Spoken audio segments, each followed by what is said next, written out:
नमस्कार, बहुत बहुत स्वागत है आप सभी का डीडी न्यूज के इस खास कार्यक्रम इस वक्त में। मैं हूं निखिल सिंह और क्या है इस वक्त की बड़ी खबरें जिनके बारे में विस्तार से जानने समझने को लेकर आपके मन में जिज्ञासा है। क्या है इन खबरों के मायने और क्या है इनके पीछे का एजेंडा।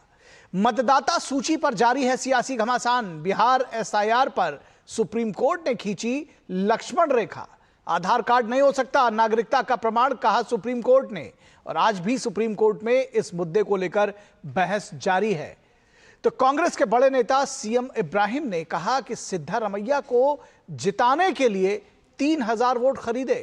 तो आखिर इलेक्शन कमीशन पर क्यों हमलावर है कांग्रेस, इस सवाल की पड़ताल करेंगे और इस पर विशेष मेहमानों से बातचीत भी करेंगे। वाटर स्ट्राइक से बौखलाया है पाकिस्तान। तो क्या कुछ कह रहा है पाकिस्तान, किस तरह से पाकिस्तान की हरकतें जो है वो अब नापाक हो चली हैं, और इस बारे में भी हम विस्तार से बात करेंगे और आपको इस खबर के बारे में डिटेल्स जरूर देंगे। तो बात होगी पश्चिम बंगाल की, दीदी का पश्चिम बंगाल, जहां चुनाव आयोग को ना है। आखिर क्यों है ना, आखिर दीदी को क्या दिक्कत है चुनाव आयोग से, क्यों वो एसआईआर को भी मना कर रही हैं। होंगे कई अहम सवाल और जवाब, लेकिन सबसे पहले इस वक्त की हेडलाइंस। संवैधानिक संस्थाओं पर आरोपों को लेकर कांग्रेस और राहुल गांधी पर भाजपा का कड़ा प्रहार। अनुराग सिंह ठाकुर ने कहा, हर हार के बाद आत्ममंथन के बजाय नए बहाने ढूंढती रही है कांग्रेस। अब बिहार में खुद को हारता देख लगा रही है झूठे आरोप।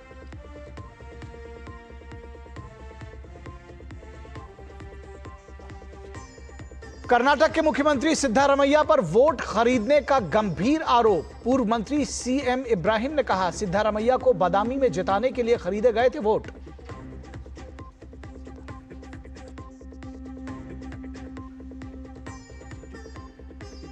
बिहार एसआईआर पर आज भी सुप्रीम कोर्ट में सुनवाई जारी। कोर्ट ने चुनाव आयोग के रुख को बताया सही, कहा आधार कार्ड नागरिकता का प्रमाण नहीं।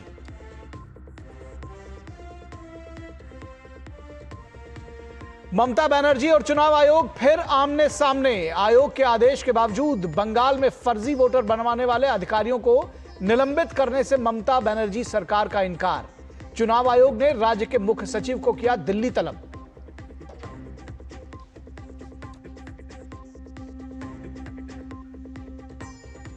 स्वतंत्रता दिवस से पहले राष्ट्रीय राजधानी में सुरक्षा व्यवस्था बढ़ी। ट्रैफिक एडवाइजरी जारी। कल रात 10 बजे से सीमाओं पर कॉमर्शियल वाहन बैन। देश भर में जोशो खरोश के साथ निकाली जा रही है तिरंगा यात्रा।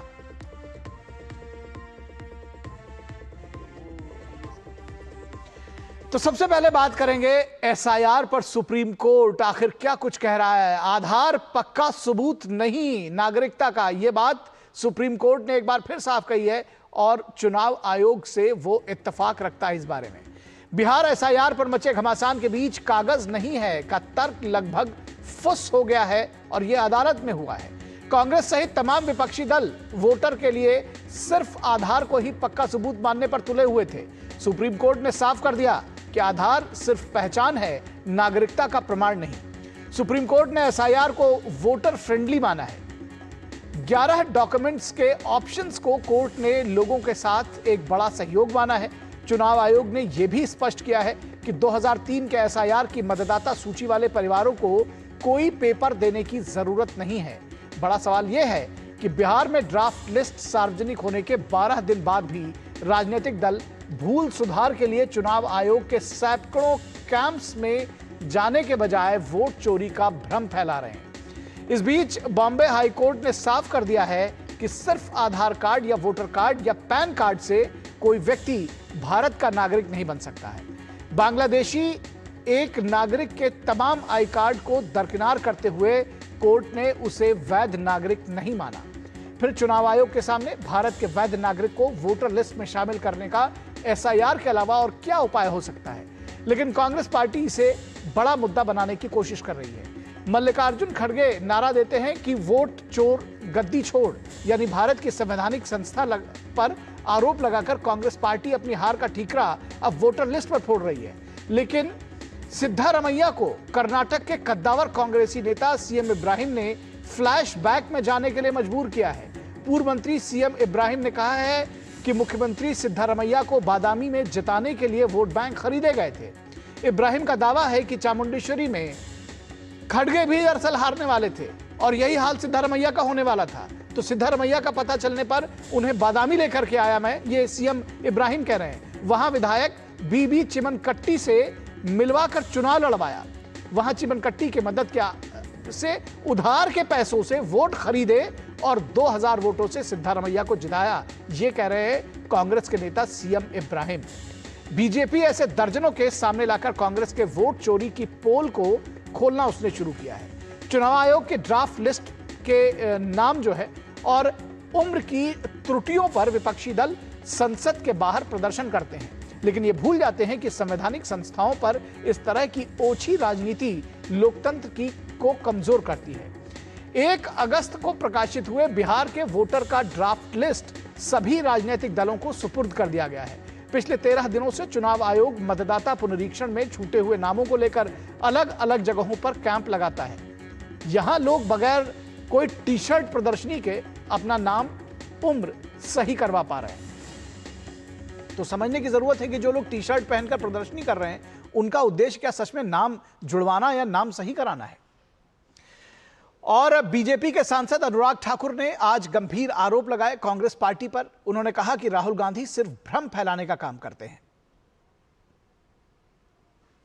एक के बाद महाराष्ट्र, हरियाणा, दिल्ली, अनेकों राज्यों और देश में 3 बार लगातार चुनाव हारने के बाद, 90 चुनाव हारने के बाद राहुल गांधी जी आरोप प्रत्यारोप पर लगातार जारी हैं।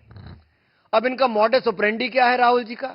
चुनाव हारो, झूठे आरोप लगाओ, कभी इलेक्शन कमीशन में कंप्लेंट दर्ज मत कराओ, कभी सबूत मत दो और लोकतंत्र को फर्जीवाड़ा करके एक तरह से जनता को भ्रमित करने का काम करो, लोकतंत्र को नीचा दिखाने का काम करो। मेरा राहुल गांधी से सीधा सवाल है, किस बात का डर है राहुल जी? शपथ पत्र नहीं देते, सबूत नहीं देते, झूठे आरोप लगाकर भाग जाते हो और यही आपका तरीका हो गया है। भ्रम फैलाया चुनाव के समय संविधान का लेकर, आज संवैधानिक संस्थाओं पर प्रश्न चिन्ह खड़ा करते हो। और कांग्रेस द्वारा चुनाव आयोग के खिलाफ दिए जा रहे बयानों के बीच पूर्व मंत्री सीएम इब्राहिम ने मुख्यमंत्री सिद्धारमैया पर वोट खरीदने का बड़ा आरोप लगाया है। पूर्व मंत्री सीएम इब्राहिम ने कहा है कि मुख्यमंत्री सिद्धारमैया को बादामी में जिताने के लिए वोट खरीदे गए थे।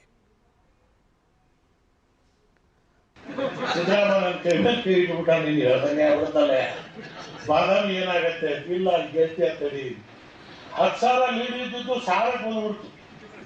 ಸಿದ್ದರಾಮಯ್ಯ ಇಲ್ಲೂ ಹೋಗ್ತಾ ಇದ್ದಿಲ್ಲಯ್ಯ, ಇಲ್ಲ 800,000 ನೀನು ಗೆಲ್ತಿಯ, ನಾನು ಮ್ಯಾನೇಜ್ ಮಾಡಿದ್ದೀನಿ. ಕೊನೆ ಚಿಮ್ಮನಕಟ್ಟಿ ಅಂತ ಒಬ್ಬ ಎಸ್ಪಿ ಹತ್ರ ದುಡ್ಡು ಸಾಲ ತಗೊಂಡು 3,000 ವೋಟ್ ಪರ್ಚೇಸ್ ಮಾಡಿದ್ವಿ ನಾವು, ಸೋಮಶೇಖರ್ ಅವರು ಹೇಳ್ತಾ ಇದ್ದೀನಿ. ನನಗೇನು ಹೆದರಿಕೆ ಇಲ್ಲ।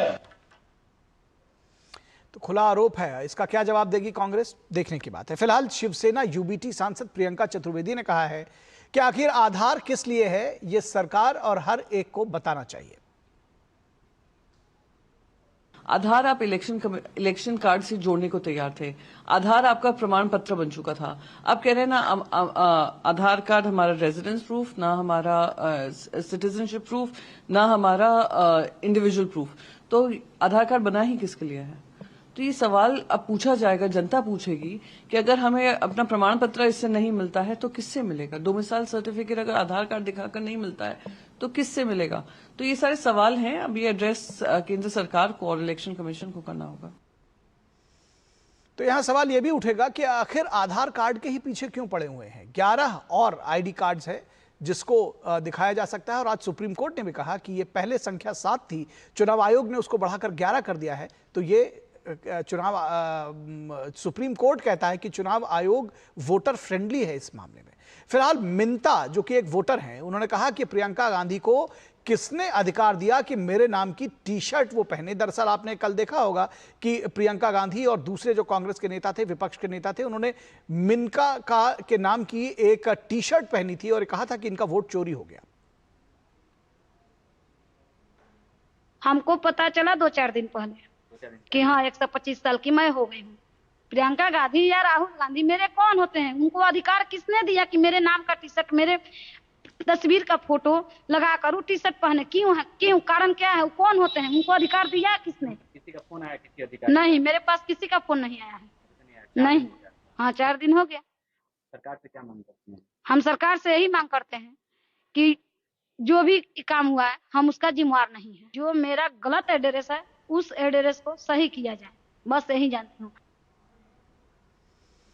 तो ये महिला है जिसका नाम दरअसल गलत एड्रेस छपा हुआ था और उसका नाम लेकर के प्रियंका गांधी और विपक्ष के तमाम नेताओं ने उनके नाम की टी शर्ट पहनी थी और उसको एक प्रतीक बनाया था। अब वो महिला नाराज है कि हमारे नाम का इस्तेमाल कैसे किया गया। इस पूरे विषय पर बातचीत करने के लिए हमारे साथ 4 खास मेहमान हैं, उनसे आपका परिचय करा दें। हमारे साथ डॉक्टर कौशल कांत मिश्रा हैं जो कि बीजेपी के प्रवक्ता हैं।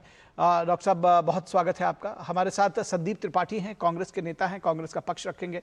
संदीप त्रिपाठी जी बहुत स्वागत आपका। विनोद मिश्रा हमारे कंसल्टिंग एडिटर हमारे साथ जुड़े हुए। विनोद जी स्वागत है आपका। और हमारे साथ हमारे संवाददाता विकास सारथी जुड़े हुए हैं। विकास सुप्रीम कोर्ट को कवर करते हैं और उसकी सारी खबरों पर लगातार वो नज़र रखे हैं। कोर्ट की प्रोसीडिंग्स वो लगातार उसको देख रहे हैं। सबसे पहले मैं विकास के पास ही आऊंगा। विकास, क्या कुछ जानकारी आप देंगे, क्योंकि सुप्रीम कोर्ट की जो ये कल की और आज की जो भी प्रोसीडिंग्स है, इवन ऑब्जर्वेशंस जो हैं वो भी बहुत महत्वपूर्ण हो जाते हैं। क्या कुछ कहा आज अदालत ने, कैसी रही कार्रवाई, क्या जानकारी देंगे आप?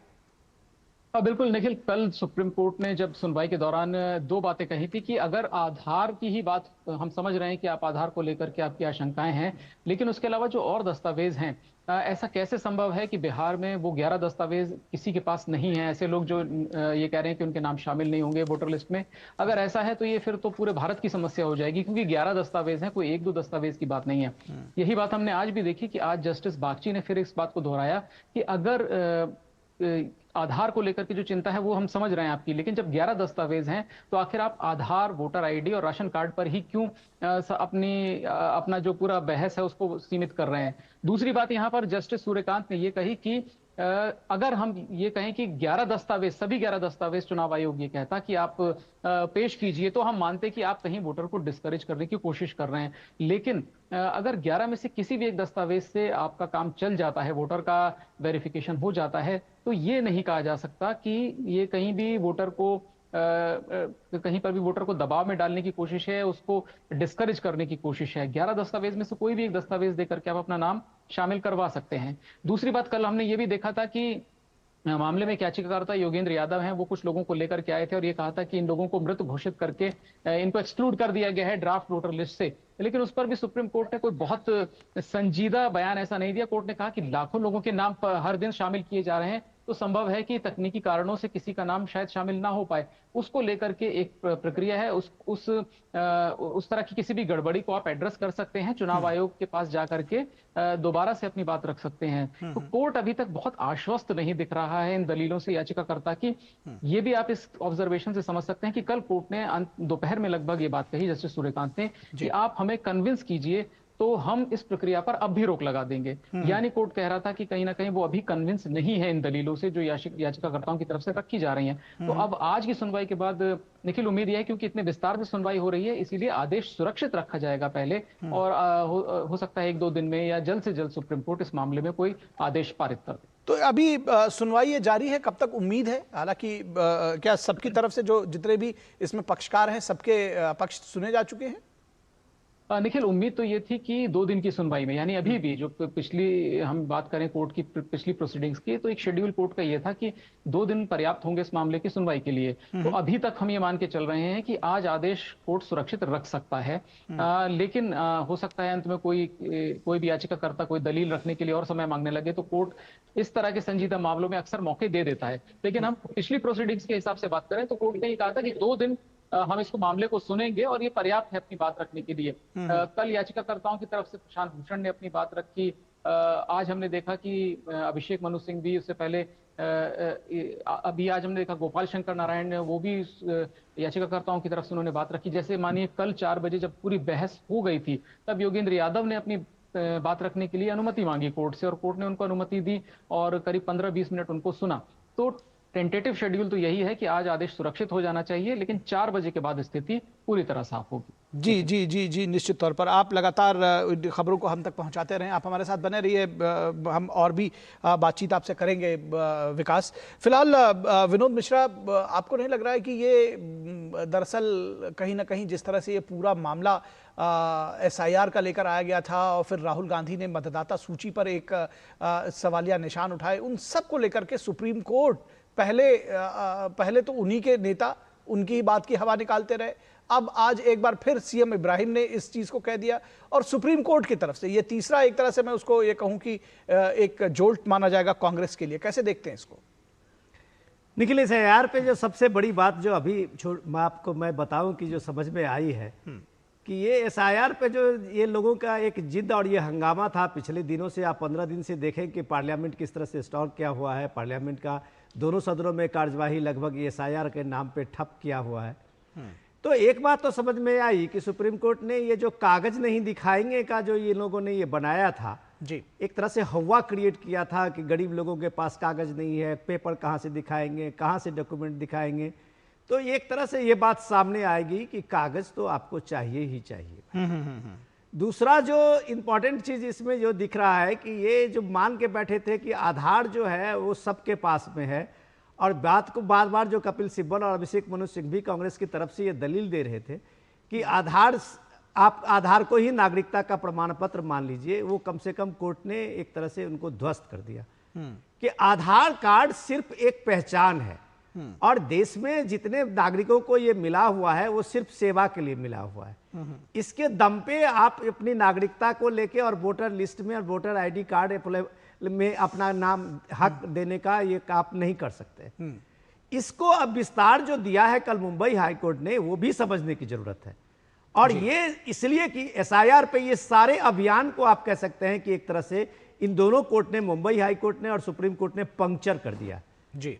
मुंबई हाईकोर्ट ने स्पष्ट कहा है, बांग्लादेशी एक नागरिक के पास में सारे डॉक्यूमेंट थे, सारे डॉक्यूमेंट उसने फर्जी बना रखा था, लेकिन कोर्ट ने साफ कहा है कि भाई भारत का सिटीजनशिप एक्ट 1955 है और उस एक्ट के तहत किसी की नागरिकता दी जाती है या नागरिकता कोई सरेंडर करता है, तो इस एक्ट के तरह आपके Aadhaar card, ration card, ID card, PAN card, ये आपके नागरिकता के प्रमाण पत्र नहीं हो सकते हैं।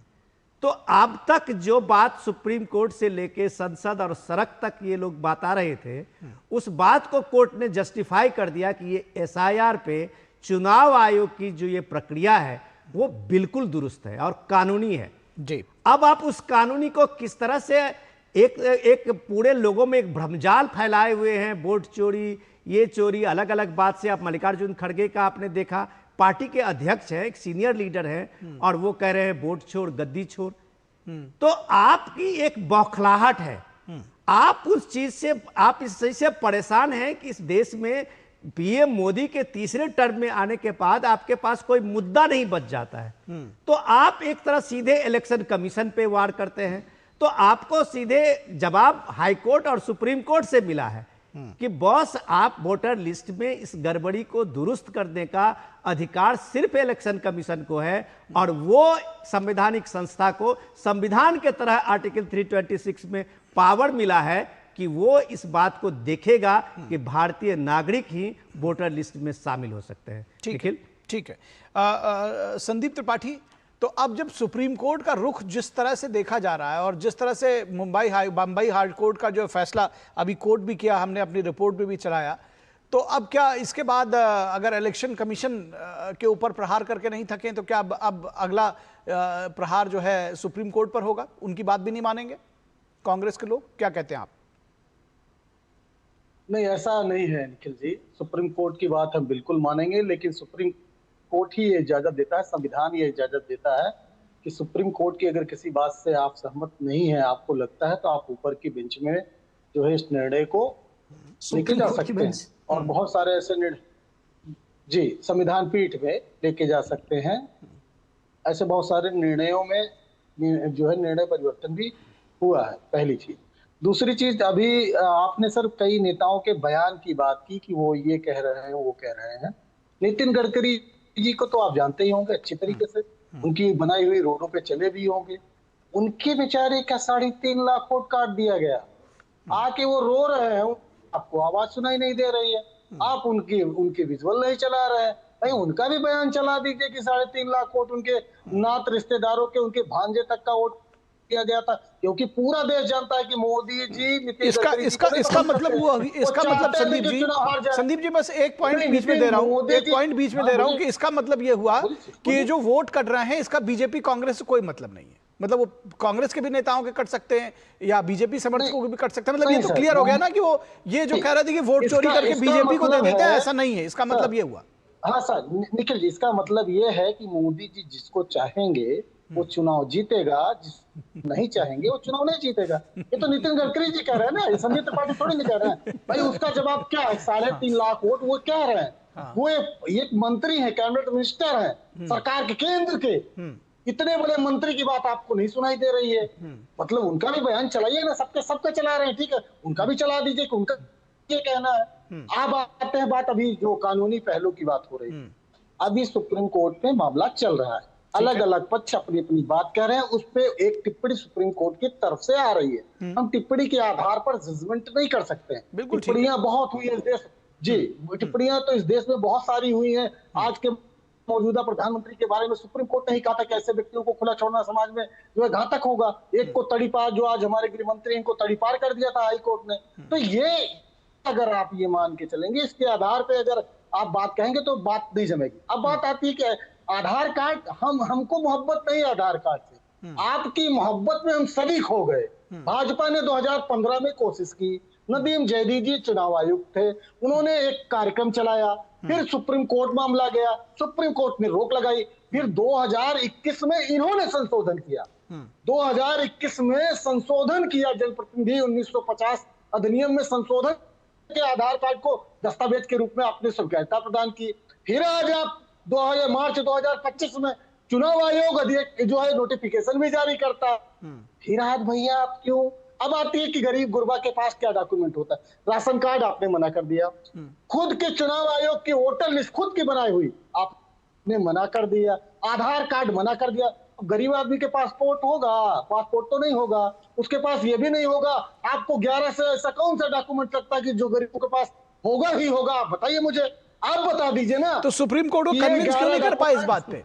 सुप्रीम कोर्ट में कन्विंस कर देते। भाई आपके इतने पढ़े लिखे विद्वान वकील हैं, कपिल सिब्बल और अभिषेक मनु सिंघवी वहां खड़े होकर के वो ये नहीं बता पाए कि जी पासपोर्ट तो उन्होंने बताया है कि 1.7% अभी वो इसके बारे में विकास सारथी बेहतर बताएंगे कि उन्होंने एक परसेंटेज बताया था कि किसके पास कितना परसेंट चीजें हैं, कितनी चीजें हैं। बिल्कुल, ये आंकड़े बहुत, तब भी कोर्ट कन्विंस नहीं है, तो मतलब कहीं कुछ है ना। आपके ही डिबेट में मैं सारे आंकड़े रख चुका हूं कि कौन कौन से किसके पास जन्म प्रमाण पत्र, बिहार के जो आंकड़े सरकारी है कितने कितने हैं, और अभी लिखा है, अगर मैं देखूंगा तो फिर से मैं बता सकता हूँ। लेकिन मुद्दे की बात ये है ना सर, मैंने कहा कि 11 डॉक्यूमेंट्स, आपको जो लगता हो कि ये डॉक्यूमेंट बिल्कुल गरीब व्यक्ति के पास होगा, चाहे विनोद जी बता दे, चाहे जो है कौशल जी बता दे कि नहीं ये तो होगा ही होगा। भाई आपने जो है मुझे वही बताऊंगा आपको, अभी कौशल जी को बोलने दीजिए, मैं बताऊंगा। नहीं वही तो बात मैं कह रहा हूँ कि ये बात तो आपके इतने जो वकील हैं, इतने विद्वान वकील हैं, जो लोग जो तर्क शक्ति में इतने तेज हैं, वो क्यों नहीं कन्विंस कर पा रहे हैं?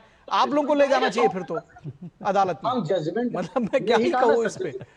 जजमेंट आएगा तो सर बिल्कुल हम कन्विंस कर देंगे। ठीक है, और बार-बार सुप्रीम कोर्ट चलिए कह रहा, बार-बार चलिए सवाल आपसे बहुत सारे पूछे जाने हैं। अभी थोड़ा सा अपनी धैर्य और एनर्जी बचा के रखिए। आपके जो कद्दावर नेता हैं वो मुख्यमंत्री को बताते हैं कि वोट किस तरह से कैसे चुराया गया, और आप लोग अभी इस पे आते हैं। फिलहाल मैं डॉक्टर कौशल कांत के पास आना चाहता हूं। डॉक्टर कौशल कांत ये कह रहे हैं कि दरअसल ये जो आधार कार्ड की बात है, ये आधार कार्ड को लागू करने का काम भी बीजेपी सरकार ने किया था और अब वही पलट रही है। हालांकि ये जो सारा निर्णय है ये चुनाव आयोग से है, बावजूद उसके इनके ऊपर आरोप है, आपके ऊपर आरोप है। इस बात को लेकर क्या कहेंगे? निखिल जी, जो आधार कार्ड लाया गया था, उस आधार कार्ड में जो समस्याएं थी उसको कम करने के लिए यही अभिषेक मनु सिंघवी और यही कपिल सिब्बल खड़े हुए थे, जिन्होंने कहा था कि इसमें प्राइवेसी का हनन हो रहा है। यूनिक आइडेंटिफिकेशन नंबर लाने की यूएस की तरह कोशिश की गई थी, उसको इन्हीं कांग्रेसियों ने बदल दिवाया था। और जहां तक रही ये फर्जी गांधी जो है ना, सुकन्या देवी के रेप के आरोपी फर्जी गांधी जो है, मानसी उनका सोनिया है भैया। खानदान बीच में नहीं फर्जी रेप आरोपी राहुल गांधी बीच में क्यों बोले? भाई सुनिए संदीप जी, अरे संदीप जी सुन लीजिए मेरी बात, संदीप जी अरे मैं आपके फेवर की बात कर रहा हूँ भाई, मेरी बात तो सुन लीजिए। मैं कह रहा हूँ संदीप जी, अगर आपको अगर फिर सुनिए तो संदीप जी सुनिए पहले, संदीप जी ऐसे नहीं चलेगा, बात आपको कम से कम मेरी तो सुननी पड़ेगी, मेरी बात तो सुनेंगे यार। अरे क्या ही कर रहे हैं, मैं कह रहा हूं मेरी बात सुनिए पहले। एक मिनट कौशल कांत जी, संदीप जी मेरी बात सुनिए। संदीप जी ये डिबेट का तरीका नहीं है। संदीप जी मेरी बात सुनिए, पहले मेरी बात सुनिए। नहीं पहले आप मेरी बात सुनिए। नहीं मैं इससे पहले कि आपका साउंड आउट कराऊं, मेरी बात सुनिए। मेरे हाथ में आपका रिमोट है, आप इस बात को समझिएगा, इसलिए आपके चिल्लाने से कोई चीज नहीं दब जाएगी। अब मैं दूसरी बात कह रहा हूं कि अगर आपको कोई सवाल, पूरी बात सुनिए पहले पूरी बात सुनिए। मैं कह रहा हूं कि अगर आपको कोई चीज पूछना ही है, अगर आपको कोई सवाल करना है, आप फिंगर रेस करें, बहुत धीरे से शालीनता से पूछ लें। आप उत्तेजित होकर के किसी के बोलने के दौरान बीच में चिल्लाने लगते हैं, ये ठीक नहीं है। ये सारे दर्शक भी देख रहे हैं कि वो जब तक आप बोले कोई बीच में नहीं बोला, जब दूसरों ने बोलना शुरू किया तो आप बीच में जोर चिल्लाने लगे। अगर आपको कोई सवाल ही पूछना था तो आप शालीनता से फिंगर रेस करते हो, कहते भाई मुझे किसी में एक सप्लीमेंट्री पूछना है, शायद वो अलाउ भी कर देते आपको। आप जिस तरह से चिल्लाने लगते हैं वो ठीक नहीं है। ठीक है, अभी कौशल कांत जी को बोलने दीजिए, आपका जो सप्लीमेंट्री है उस पर भी वो जवाब देंगे, मैं यकीन दिलाता हूं। उस पर आपसे सवाल लेके दोबारा जाएंगे उनके पास। कौशल कांत जी।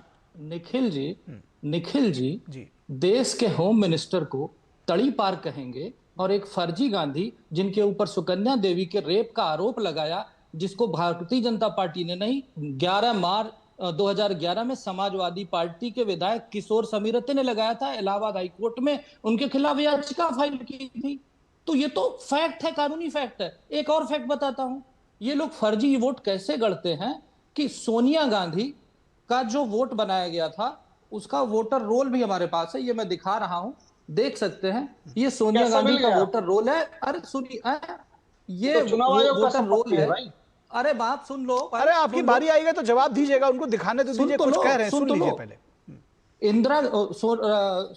सोनिया जी को सिटीजनशिप मिली है, सोनिया जी को सिटीजनशिप मिली है 1983 के बाद, और उनका नाम इलेक्टोरल रोल में इंदिरा गांधी, राजीव गांधी, राहुल गांधी, सोनिया गांधी को ऐड किया गया जब वो सिटीजन नहीं थी।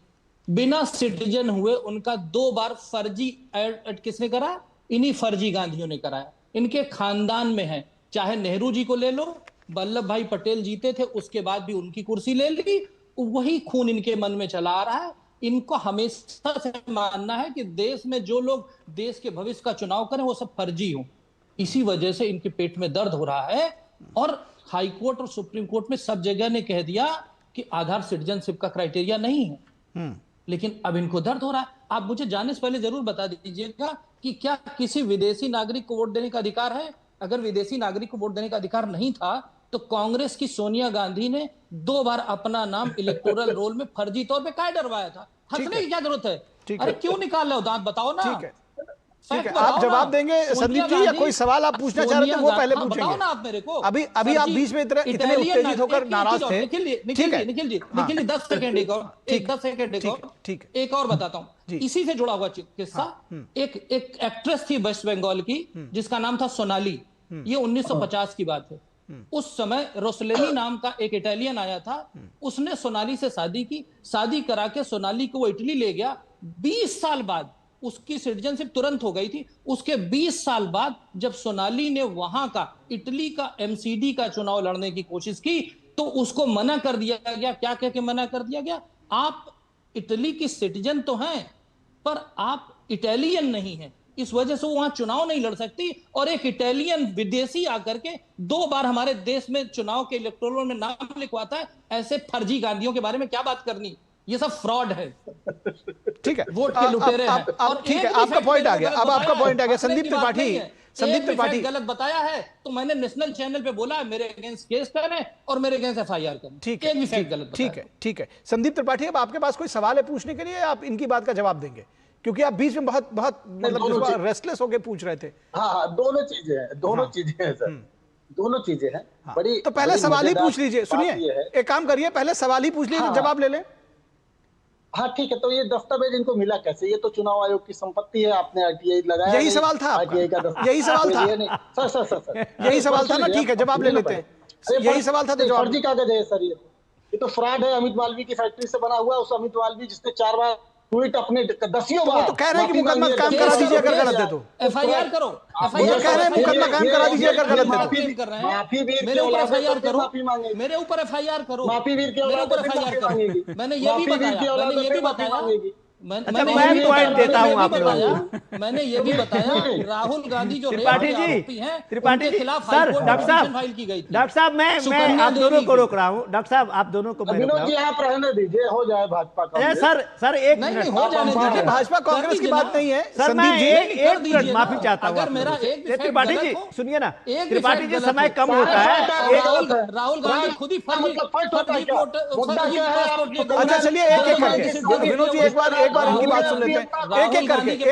एक एक करके मामला हाई कोर्ट में है। राहुल गांधी के पास 2 जगह की सिटीजनशिप है मामला हाई कोर्ट में है। क्या बात करते हैं? जाके पढ़ो यार। अरे जाके पढ़ो, दिल्ली हाई कोर्ट में, दिल्ली हाई कोर्ट में जाके पढ़ो, पढ़ के आया करो। अरे एक एक करके भाई एक ऊपर एक बार बोलिए। चलिए बहुत सारे आरोप हैं संदीप त्रिपाठी। चलिए कौशल खान जी संदीप त्रिपाठी को जवाब देने दीजिए। और अगर मैं तो ओपन चैलेंज बोल रहा हूं संदीप त्रिपाठी, पूरी कांग्रेस पार्टी को, अगर कुछ ही फैक्ट गलत करा है तो केस करो मेरे अगेंस्ट, अगर मैं गलत हूं तो। ठीक है, चलिए संदीप त्रिपाठी जल्दी से जवाब दीजिए, समय बहुत कम रह गया। संदीप त्रिपाठी नाराज होने बजाय जवाब दीजिए महाराज। नहीं बढ़ाएंगे पहली जी, बिल्कुल देंगे। बात करो, फैक्ट पे बात करो, पहले फैक्ट पे बात करो साहब। आपका नंबर फैक्ट पे बात लायक नहीं हो कि आप पे मुकदमा करें। पहली चीज, अगर कुछ भी गलत बोला है, अगर कुछ भी गलत बोला है तो मेरे अगेंस्ट केस करो। अरे डिग्री छपवा, अगर कुछ भी गलत बोला है तो मेरे अगेंस्ट केस करो। LOP है ना वो तो LOP है ना, वो तो LOP है ना, केस करो ना मेरे अगेंस्ट अगर गलत है तो। हाँ बिल्कुल, आपके ऊपर बिल्कुल करेंगे। केस करो मेरे अगेंस्ट अगर मैं गलत बोल रहा हूँ। जिसने किया, अगर हिम्मत है कांग्रेस में, अगर हिम्मत है राहुल गांधी में, ठीक है, हो गया। ठीक है। चलिए विनोद जी कुछ ऐड करना चाह रहे हैं, मैं समझ गया आप लोग की बात। बताओ ना, ठीक है, अगर कहीं गलत बोला तो बताओ मेरे को। क्यों आपके ऊपर मुकदमा करने लगे? सर विनोद जी कुछ कहना चाह रहे हैं।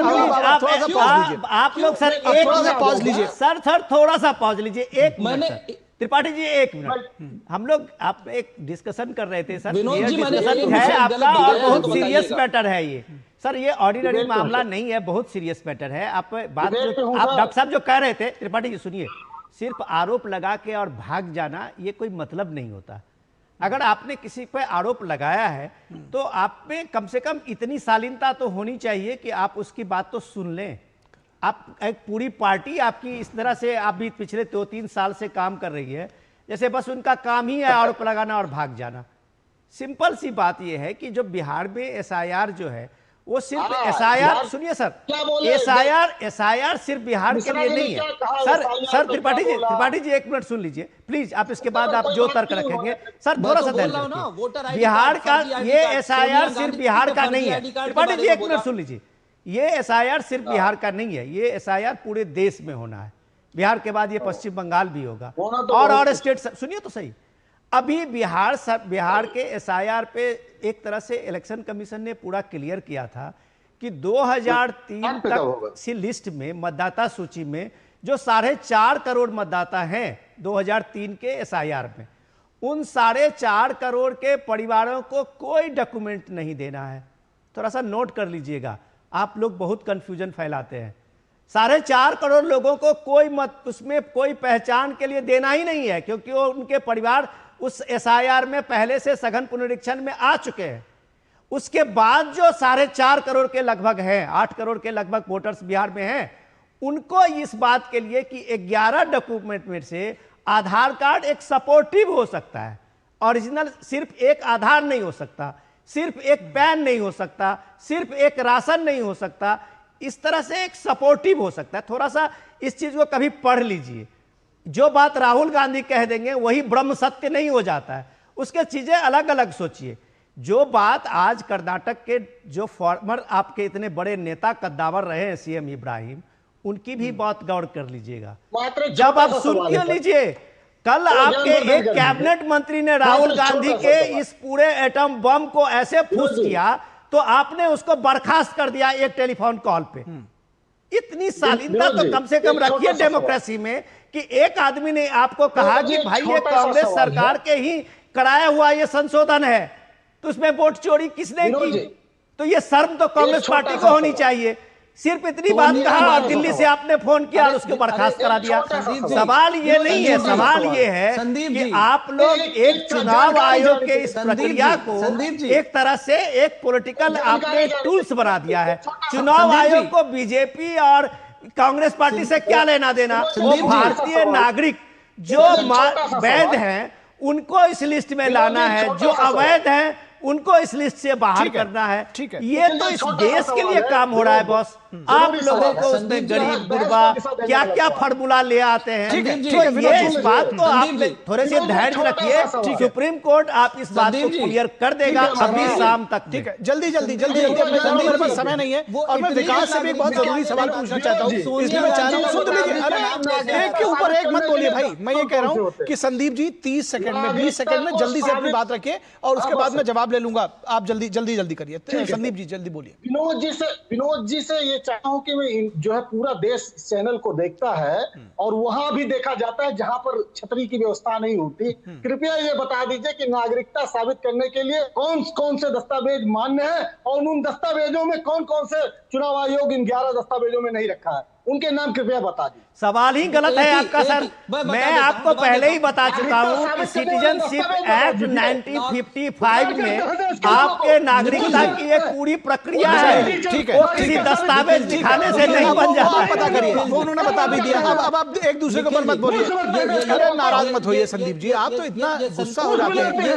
अरे ये संदीप जी गुस्सा मत होइए। नहीं संदीप जी आप गुस्सा मत होइए। आप देखिए इतने प्यार से जब अपना पक्ष रखते हैं तो बहुत अच्छे लगते हैं आप। नहीं ऐसे क्रोधित मत होइए, ऐसे क्रोधित मत होइए। नहीं ऐसा क्रोध मत करिए। मुझे कौशल खान जी को सुनने दीजिए। जी डॉक्टर साहब बोलिए। निखिल जी देखिए, इतना गुस्सा तो आएगा ही क्योंकि एक इटालियन सिटीजन को 2 बार नागरिकता दे दी गई, 2 बार उसको वोटिंग कराई गई, इसलिए गुस्सा आएगा। बहुत ही जायज है, इसलिए बिलबिला रहे हैं। सच्चाई ये है कि बार बार ये एसआईआर का नाम ले रहे थे, महाराष्ट्र के लिए एसआईआर का नाम कह रहे थे ना, वोटर लिस्ट फर्जी बन गई, तो इन्हीं के कहने पे तो हो रहा है। लेकिन वोट चोरी किसने की? गांधी खानदान ने की। ये तो बहुत बड़ा आरोप है ना। आप बताइए ना, इटालियन नागरिक को नागरिकता दे करके सफदरजंग में देश के प्रधानमंत्री ने अपने घर में रखा और उसका वोटर लिस्ट में नाम करवाया। इससे बड़ा फ्रॉड कौन हो सकता है? जी इसके बारे में संदीप त्रिपाठी बोलने की हिम्मत नहीं रखेंगे और ना ही कोई कांग्रेसी नेता की औकात है इस पे बोल दे। क्यों? क्योंकि निकाल के बाहर कर दिया जाएगा, जैसे वो कर्नाटका के मंत्री को निकाल के बाहर कर दिया गया। सच्चाई ये है कि वोट चोरी इनके खानदान में है। जवाहरलाल नेहरू जी ने सारे वोट ले लिए थे पटेल जी के, तो प्रधानमंत्री बन गए। वही हाल इटली से रानी आई, महारानी ने किया है। ठीक है, आपका पॉइंट समझ में, आपका पॉइंट आ गया, आपका पॉइंट आ गया। ये आप पहले बता चुके हैं डॉक्टर कौशल खान, ये पॉइंट आप पहले रेस कर चुके हैं और इस पर फिलहाल कोई जवाब नहीं है संदीप त्रिपाठी जी की तरफ से। लेकिन मैं अभी उनके पास जा भी नहीं रहा हूं। मैं चाहता हूं कि बहुत जल्दी से, विकास समय बहुत कम है लेकिन फिर भी मैं चाह रहा हूं, एक मिनट, विकास समय बहुत कम है लेकिन फिर भी मैं चाहता हूं कि एक शुरू में क्वेश्चन रेस किया था संदीप त्रिपाठी ने कि अगर यहां से मन माफिक फैसला नहीं मिलता है और एसआईआर पर रोक नहीं मिलती है तो हम संविधान पीठ में चले जाएंगे। संविधान पीठ की मांग करना या संविधान पीठ गठित करना, क्या किसी जो लोग आते हैं सुप्रीम कोर्ट में अपना मामला लेकर उनके पास है, या मैं समझना चाहता हूं कि इसके आगे क्या कुछ हो सकता है, मामला किस तरह से आगे बढ़ सकता है? निखिल जी, इसमें पार्टी का कोई राइट नहीं होता है। जी बिल्कुल पार्टी का राइट नहीं होता। वही मैं चाहता हूं कि एग्जैक्टली वो जजेस ही करते हैं। यही मैं चाह रहा हूं कि हमारे जो कोर्ट रिपोर्टर हैं डिसाइड कर सकते हैं। जी एग्जैक्टली वही मैं चाह रहा हूं, हमारे कोर्ट रिपोर्टर बेहतर ढंग से बताएंगे। हमारे कोर्ट रिपोर्टर बताएंगे सर, वही मैं उनसे जानना चाह रहा हूं। ठीक है, देखिए, इस मामले में याचिकाकर्ता को यह दिखाना होगा कि सुप्रीम कोर्ट की पिछली किसी संविधान पीठ के किसी फैसले के कॉन्फ्लिक्टिंग है ये जो पूरी प्रक्रिया चल रही है, या कोई ऐसा विषय था जो संविधान पीठ डिसाइड कर चुकी है जो ओवररूल किया जा रहा है इस प्रक्रिया से। तो ऐसे ही संविधान पीठ को कोई मामला रेफर केवल याचिकाकर्ता की मांग पर नहीं हो जाता, आपको कन्विंस करना पड़ता है बेंच को कि क्यों ये मामला संविधान पीठ को जाना चाहिए। और फिर जब ये बेंच भेजती भी है तो बाकायदा क्वेश्चंस फ्रेम करके भेजती है कि किन विषयों पर संविधान पीठ को सुनवाई करनी चाहिए। तो ऐसे नहीं होता कि आप याचिकाकर्ता कहें कि हम संविधान पीठ के लिए सुनवाई की मांग करेंगे। अच्छा, और वो यहाँ मान से ली जाएगी। अगर एसआईआर के जो मांग लेकर के आए हैं कांग्रेस के लोग, अगर वो खारिज हो जाती है, क्या ऑप्शन बचता है उनके पास? उनके पास पुनर्विचार याचिका का विकल्प होगा, क्यूरेटिव का विकल्प होगा, लेकिन उससे कुछ हासिल नहीं होगा क्योंकि वो पूरी प्रक्रिया तब तक खत्म हो चुकी है और क्यूरेटिव पे जाएं। मैंने ये सवाल इसलिए भी पूछा ताकि संदीप जी जो बात उठा रहे थे उनको भी क्लियर हो जाए, आगे की जब डिबेट्स में बैठेंगे कम से कम ये बात उनको पता रहेगी। बहुत शुक्रिया संदीप जी, आपको संदीप जी अब अगली डिबेट में आएंगे। बहुत शुक्रिया कौशल कांत जी, आपका शुक्रिया। विकास, तमाम जानकारी के लिए आप हमारे साथ जुड़े, आपका शुक्रिया। और विनोद जी, आपका भी शुक्रिया। और यहां रुकेंगे एक छोटे से ब्रेक के लिए। ब्रेक के बाद जब वापस लौटेंगे तो बात करेंगे वाटर स्ट्राइक से आखिर क्यों बौखलाया है पाकिस्तान।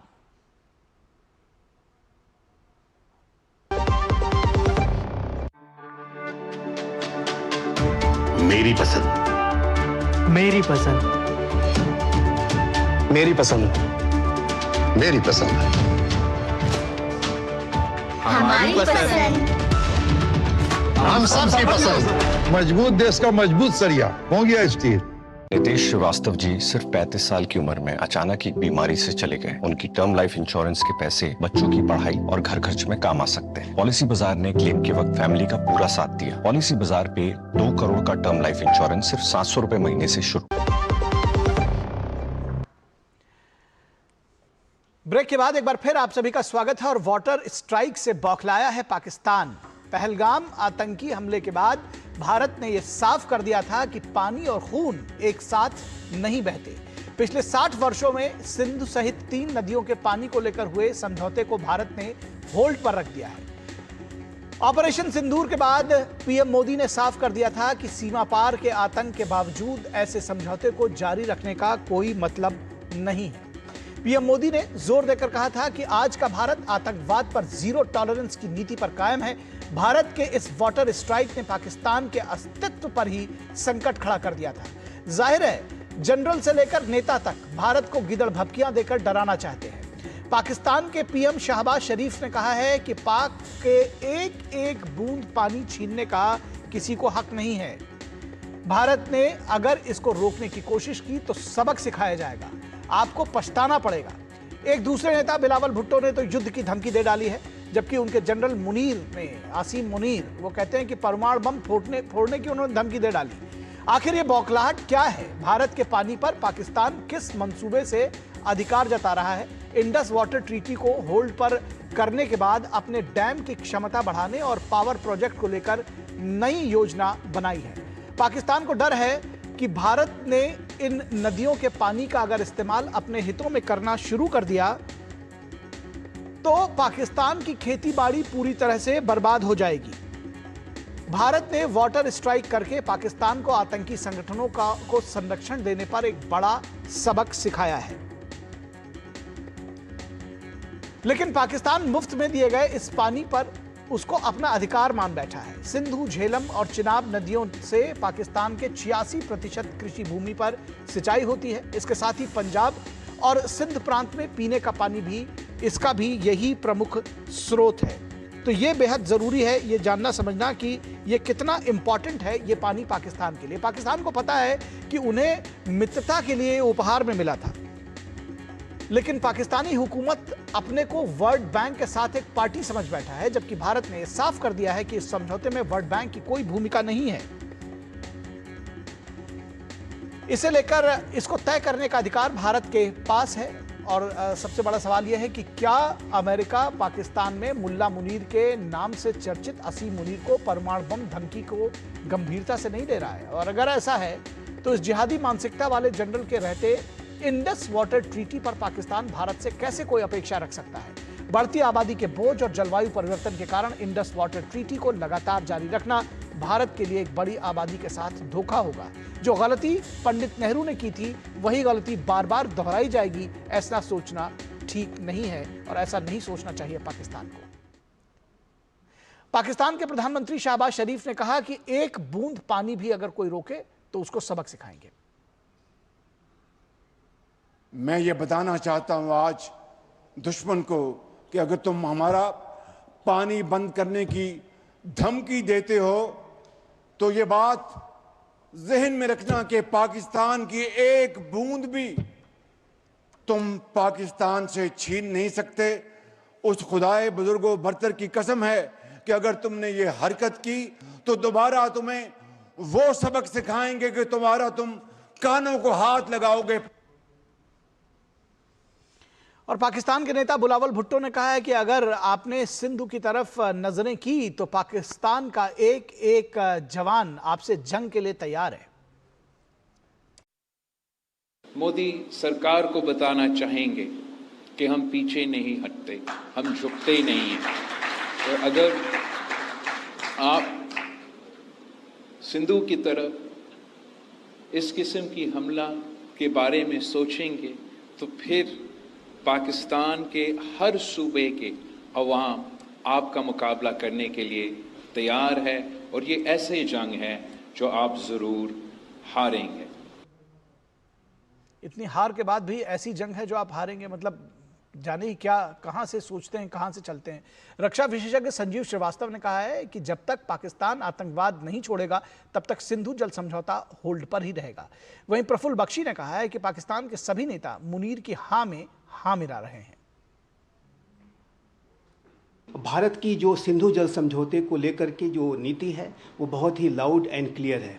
भारत ने पाकिस्तान को ये स्पष्ट कर दिया है कि जब तक पाकिस्तान भारत के विरुद्ध आतंकवाद की जो साजिश करना बंद नहीं करेगा, आतंकवाद के विरुद्ध एविडेंस बेस्ड एक्शन लेकर के नहीं दिखाएगा, तब तक ये जो सिंधु जल समझौता है वो एबेंस में रहेगा, वो स्थगित रहेगा। Pakistan Army head, now Field Marshal Munir, had made that statement that we will fight to the last and Hindus and Muslims divide, etc. and talking in terms of Indus water, and we will blast the Indus the dam if it is made. All those things they have done. So all these other politicians have to toe the line of the Pakistan's Field Marshal, because he's the strongest man in Pakistan at the moment. So what Pakistan Army Chief says, he says.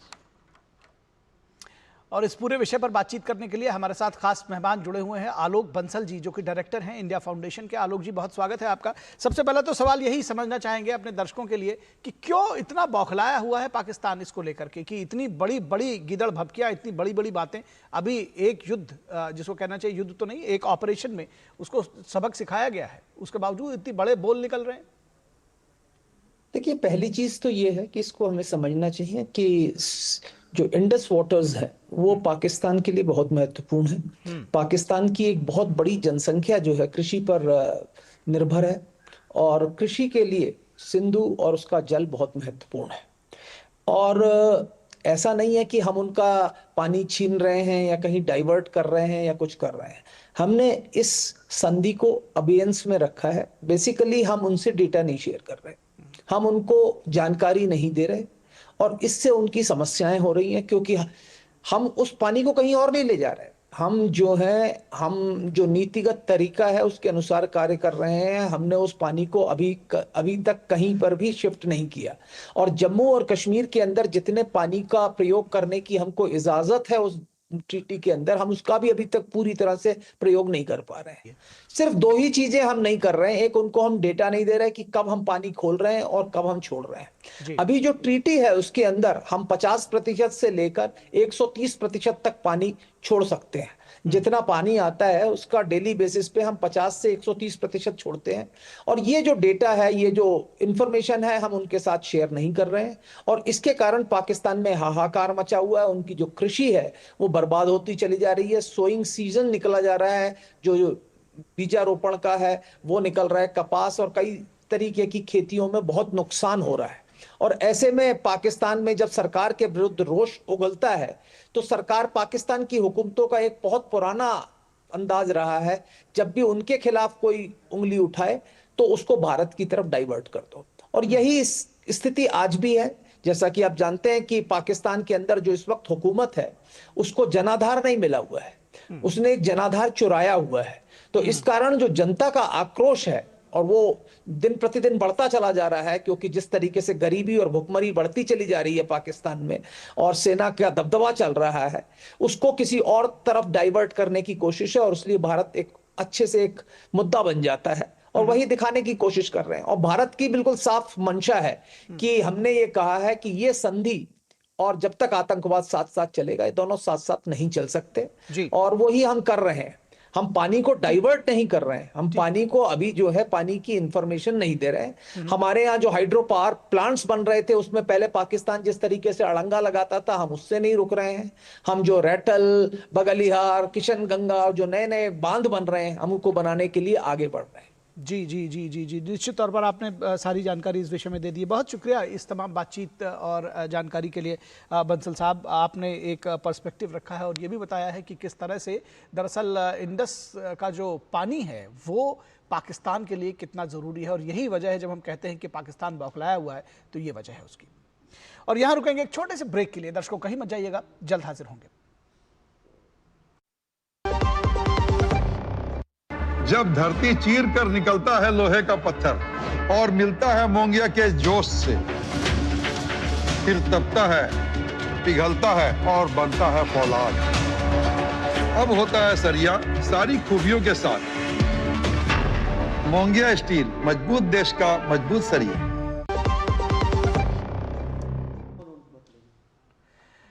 और बात करेंगे पश्चिम बंगाल में ममता बनर्जी बनाम चुनाव आयोग का मुद्दा। ममता बनर्जी के पश्चिम बंगाल में दरअसल चुनाव आयोग को ना है। पश्चिम बंगाल सरकार और केंद्रीय निर्वाचन आयोग के बीच टकराव बढ़ता जा रहा है। चुनाव आयोग की सिफारिशों के बावजूद बंगाल की राज्य सरकार ने उन अधिकारियों पर कार्रवाई नहीं की है जिनके खिलाफ मतदाता सूची में गड़बड़ी करने के आरोप है। यह घटनाक्रम ऐसे समय में हुआ है जब पश्चिम बंगाल सरकार ने चुनाव आयोग को पत्र लिखकर कहा है कि मतदाता सूची संशोधन में कथित अनियमितताओं को लेकर अपने अधिकारियों को निलंबित करने का उसका कोई इरादा नहीं है। ममता बनर्जी ने पहले ही एक रैली में आयोग के इस कदम की वैधता पर सवाल उठाते हुए सीधे चुनौती दी थी और साफ कहा कि वो अपने किसी भी अधिकारी को निलंबित नहीं करेंगी। ममता बनर्जी ने आयोग को भाजपा की कठपुतली बताते हुए उसके इशारे पर काम करने का आरोप दोहराया। उन्होंने कहा कि कौन सा कानून उन्हें इस समय निलंबित करने की अनुमति देता है, जब निर्वाचन आयोग ने अब राज्य के मुख्य सचिव मनोज पंत को समन जारी किया है और कहा है कि वो दागी अधिकारियों को न हटाने पर दिल्ली आकर स्पष्टीकरण दें। इसके बाद आयोग की ओर से राज्य के मुख्य सचिव मनोज पंत को 13 अगस्त को शाम 5 बजे तक निर्वाचन आयोग में व्यक्तिगत रूप से पेश होने का निर्देश जारी किया गया। ये आज के लिए है। मतदाता सूची में नाम दर्ज करने की प्रक्रिया के दौरान गड़बड़ी करने के आरोप में चुनाव आयोग ने 4 अधिकारियों को उनके खिलाफ कार्रवाई का आदेश दिया था और कहा था इनको निलंबित करिए। केंद्रीय चुनाव आयोग ने इन सभी को निलंबित करने और उनके खिलाफ 1950 के जनप्रतिनिधित्व कानून के तहत FIR दर्ज करने का निर्देश दिया था। ममता बनर्जी ने पश्चिम बंगाल में NRC और मतदाता सूची के विशेष गहन पुनरीक्षण यानी SIR का भी विरोध वो कर रही हैं। ममता बनर्जी का कहना है कि SIR के बहाने पश्चिम बंगाल में NRC लागू करने की साजिश चल रही है, वो इसे कभी स्वीकार नहीं करेगी। और अग्निपाल मित्रा ने कहा है कि ममता सिर्फ भ्रम फैलाने की राजनीति कर रही है। बीजेपी के सांसद हैं। इलेक्शन कमीशन बिहार को बोल रहे हैं आप एक सबूत दीजिए। आज 12 दिन हो गया, विरोधी ने एक सबूत नहीं दे पाए। तो ममता बनर्जी, तेजस्वी यादव, राहुल गांधी, आप लोग सिर्फ भड़काएंगे पब्लिक को, जनता को विभ्रांत करेंगे और अपना वोट बैंक वो बांग्लादेश या रोहिंग्या को इस्तेमाल करके आप वोट जीतेंगे और इलेक्शन कमीशन चुप बैठेगा, ये तो संभव नहीं है।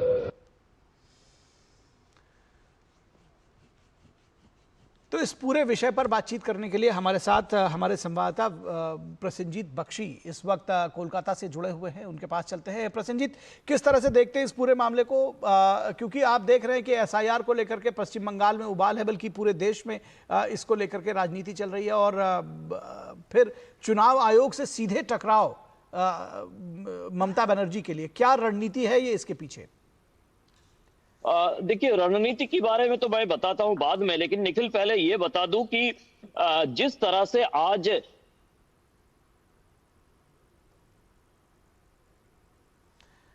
थोड़ी नेटवर्क में दिक्कत है हमारे संवाददाता के साथ में बातचीत करने में, लेकिन हम इस विषय पर बातचीत करने के लिए विनोद मिश्रा हमारे कंसल्टिंग एडिटर भी हमारे साथ जुड़े हुए हैं, तो उनके पास चलते हैं। विनोद जी, किस तरह से आप देखते हैं इस विशेष संदर्भ में कि एक जगह तो टकराव हो ही रहा है और विपक्ष लगातार इसको लेकर के हंगामा कर रहा है, अब ममता बनर्जी ने भी इसकी शुरुआत की है। देखिए, ये बिहार के बाद अब ये एसआईआर जो है पश्चिम बंगाल में होना है, तो अभी इलेक्शन कमीशन ने एक सैंपल सर्वे वहाँ पे शुरू किया है कुछ जिलों में जी। अब उस सैंपल सर्वे में इलेक्शन कमीशन ने देखा कि कई जिलों में जो चुनाव अधिकारी वहाँ पे बीएलओ से लेके ईआरबी तक, उन लोगों ने फेक वोटर्स बना के दर्जनों फेक वोटर्स बनाए थे। तो उस सैंपल सर्वे का आधार बना के इलेक्शन कमीशन की तरफ से कहा गया कि इनको तत्काल आप अभी सेवा से आप मुक्त कीजिए और इनको सस्पेंड करके एफआईआर करिए। अब रही बात इसमें कि इससे पहले भी चुनाव आयोग ने एसआईआर की प्रक्रिया शुरू करने से पहले चुनाव आयोग ने बंगाल सरकार को, खास करके ममता बनर्जी सरकार को लिखा था कि आप अपने अधीन जो चुनाव आयोग का दफ्तर है सीईओ का, उसको आप अलग करिए, क्योंकि ये चुनाव आयोग के साथ काम करने वाला एक अलग आपका विभाग है। लेकिन अभी तक ममता बनर्जी ने उस डिपार्टमेंट को भी अलग नहीं किया है। तो अब सवाल ये है कि जब डायरेक्ट इलेक्शन कमीशन से ये ऑर्डर उस चुनाव अधिकारी को सस्पेंड करने का था, तो फिर वहां के सीईओ को क्यों इस बात के लिए बाध्य होना पड़ा कि वो ममता बनर्जी के प्रेशर के कारण, बंगाल सरकार के प्रेशर के कारण उसको सस्पेंड नहीं कर पाया, जबकि ये कमीशन के पास पुख्ता सबूत थे कि उसने फर्जी वोटर्स बनाने का एक पूरा गैंग बना रखा था। तो ये सब सारी चीजें हैं कि ममता बनर्जी दिखाना चाह रही है अपनी कॉन्स्टिट्यूएंसी में कि हम किसी भी हद तक एनआरसी देश इसमें बंगाल में नहीं होने देंगे, या वो अवैध जो घुसपैठिए हैं उनको जो अलग अलग तरीके से वो बता रही है, उसके लिए एक लड़ाई लड़ते हुए दिखना चाहती है। ठीक है, प्रसेनजीत हमारे साथ दोबारा जुड़े हुए हैं। प्रसेनजीत, कुछ बहुत महत्वपूर्ण बताने की कोशिश कर रहे थे। प्रसेनजीत, आप कह रहे थे जो सियासत है वो तो दिख ही रही है, लेकिन आप कुछ बताना चाह रहे थे उसमें। देखिए, इसमें जो विनोद कह रहा था बात वैसे ही है कि किसी ना किसी तरह से ममता बनर्जी अपने आप को विक्टिम दिखाना चाहती है। अभी विक्टिम दिखाकर एक कॉन्स्टिट्यूशनल क्राइसिस पैदा करना उनके लिए काफी जरूरी है, क्योंकि उनको पता चल गया कि अगर एक बार यहाँ पे एसआईआर लागू हो जाए तो जो फर्जी वोटर की बल पर उन्होंने पिछले कई सालों से चुनाव जीती है, शायद वहां पे किसी जगह पर उनकी जो छवि है इसके ऊपर दाग लगने जा रहा है। तो इसीलिए किसी न किसी तरह से जो इलेक्शन कमीशन की इस ऑर्डर को उन्होंने पूरी तरह से नकार दिया है। इनके खिलाफ सिर्फ सस्पेंशन नहीं, एफआईआर का भी सजेशन दिया गया था इलेक्शन कमीशन ऑफ इंडिया की तरफ से। और ये कौन सी ऑफिसर है?